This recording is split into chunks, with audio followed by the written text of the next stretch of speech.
Hello, my name is Chris Dyer, and I am furnishing to the certification board of Napoleon Hill Institute one of three videos for consideration for applying for the coaching certification.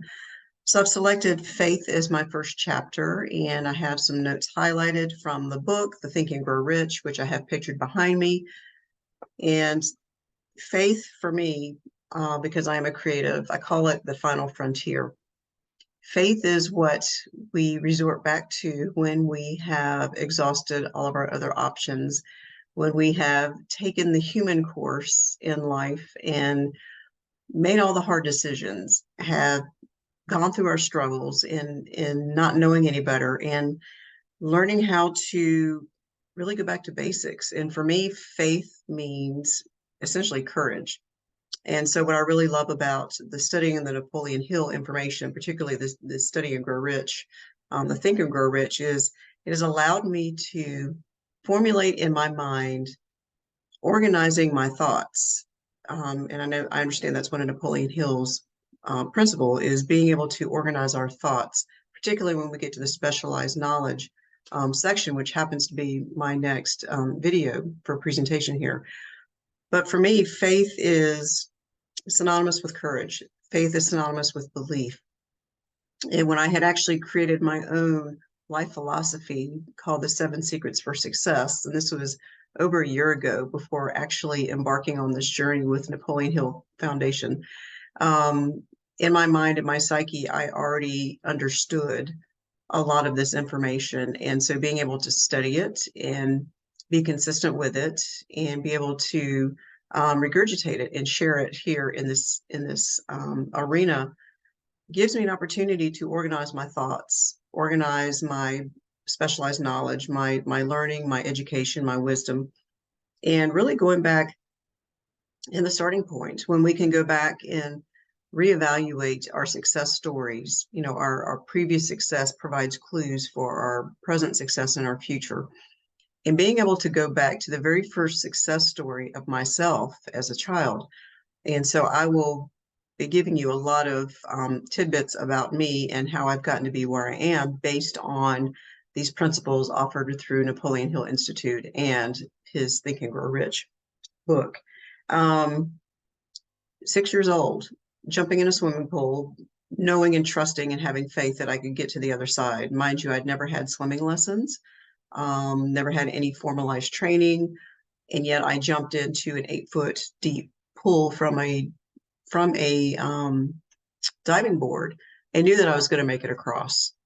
And that to me really sums up what faith truly is. It's having that trust in yourself, not really knowing how you're going to do it, but just jumping in with all of your belief and knowing that you have the ambition and the desire to get to the other side, to get through whatever that challenge or that goal is. But in Napoleon Hill, he mentions, you know, mixing the belief, the emotions with that faith. And that is, again, that's undying courage and that's bravery to persevere no matter what. Knowing that even as a child, it is a sink or swim. And using that swimming pool analogy and that visual story helps when I can relate that to somebody else. I mean, that's really putting the application of faith and belief, definiteness of purpose and desire into a visual story that someone can understand. But what I also like to teach is, honestly, our subconscious knows us better than we do. And so again, doing this work with Napoleon Hill, he teaches us that the subconscious mind actually allows us to transmute thought energy into potential energy, into manifestation, into actual physical dimensions. And using faith as a chemical combined with the belief, which is essentially is prayer. So it's knowing our subconscious knows us better than we do. We have a certain ask. We're being truthful to our purpose and our soul and our spirit, and being able to trust and allow, and also being open to ask. And so when we talk about masculine and feminine energies, masculine wants to build, feminine wants to create. And so there needs to be an opportunity to exercise both energies in who we are to take that potential energy, that thought, and apply the kinetic energy, which is the action, the implementation. So it is the faith and it is the action. It's that chemical bond, that chemical reaction that allows us to manifest into this physical dimension everything that we could actually want.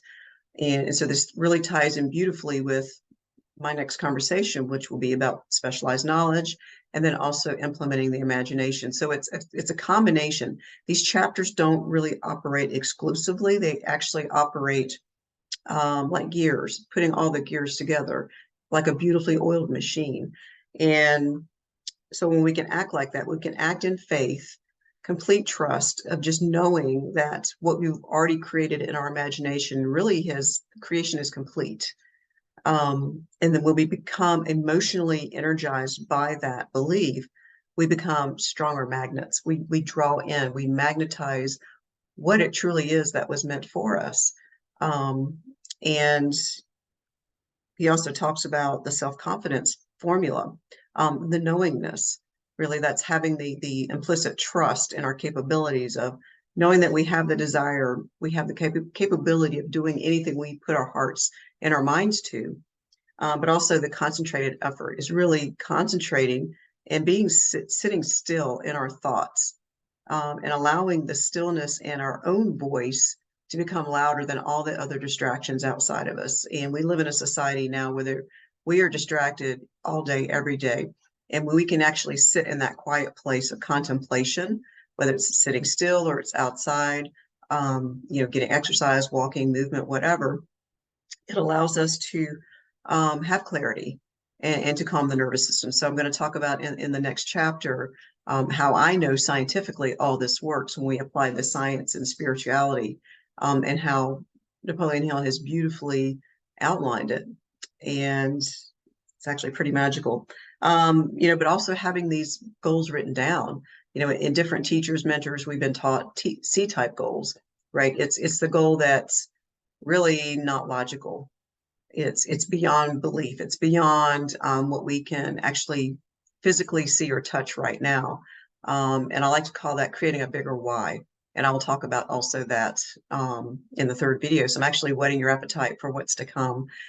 But writing the goals, but it's also stepping into a different identity. And then there's so many different layers and levels of my understanding as to how I've been able to assimilate and process the studying with Napoleon Hill, not only with the Think and Grow Rich, but also the Science of Personal Achievement. Learn how to sell your way through anything. Several of these Napoleon Hill books have actually helped me to compartmentalize and better understand, which I've actually been doing a lot of these things, just didn't know how to put it into words. And when we can put it into words, then we can teach it. And so I'm very proud to be in this position to be able to apply this knowledge and then be able to teach it. And had the opportunity to do 3 of the study groups earlier this summer, and do my teaching. But that the 5th principle in the self-confidence formula is probably the one that has been the most impactful for me and the biggest aha. And that is clearing up the conscience, the old energies, the old emotions that are no longer serving me. And because I am a science geek and a little bit of a nerd and a little bit of science fiction guru, there's a show called Star Trek, and Q happens to be, he is an antagonist in this program. And he says the problem with humans is they all live in the past. And that's absolutely true. It's us holding on to the past, holding on to old emotions, old energy that keeps us stuck and shackled to being very present and then being able to be the conscious creators of our future. So the self-confidence formula built right in there in that chapter on faith really hits it home for me. But he also talks about autosuggestion. And autosuggestion can show up in many different ways other than listening to recited words or having favorite quotations. I think autosuggestion shows up in a lot of different ways. And it has been all my life. Personally, for the past 25 years in a sales and marketing role, I always appreciated quotations from books, from other guides, from other mentors, and I had already learned how to absorb those into my psyche.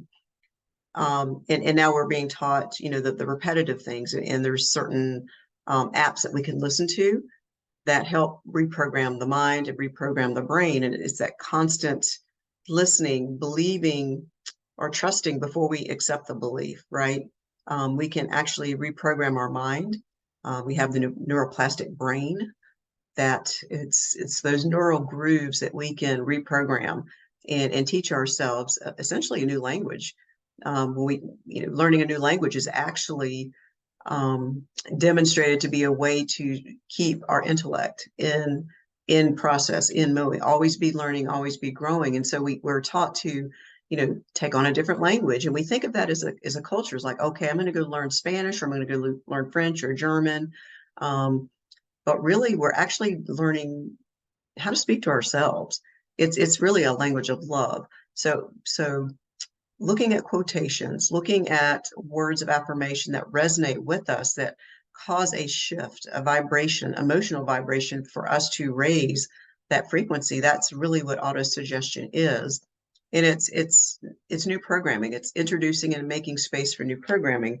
And he calls it autosuggestion, but it's like another word for meditation. And it's being able to select language and words and speak to people in a language they understand. So some people may not understand autosuggestion, but they can understand listening to music and transposing the words that mean something different, that resonates with them. It means also picking out quotations or looking for affirmations out there from other people, teachers, mentors, guides that speak to them and resonate. That's also another form of autosuggestion. But I love to say that love is my superpower. And love and faith is what translates into miracles. And when we live in that high vibration of love, that frequency and vibration of love, everything else just dissipates. And that's where we begin to attract what is meant for us. And that is the ultimate faith, and knowing that we already are the miracle that we're seeking. And that's part of just doing the work. And that's where inner peace comes from. And when we're at that place, we really truly become the conscious creators of our reality. And that transmutation of thought energy, we truly can create anything we desire. And that stems from faith and courage. Thank you very much.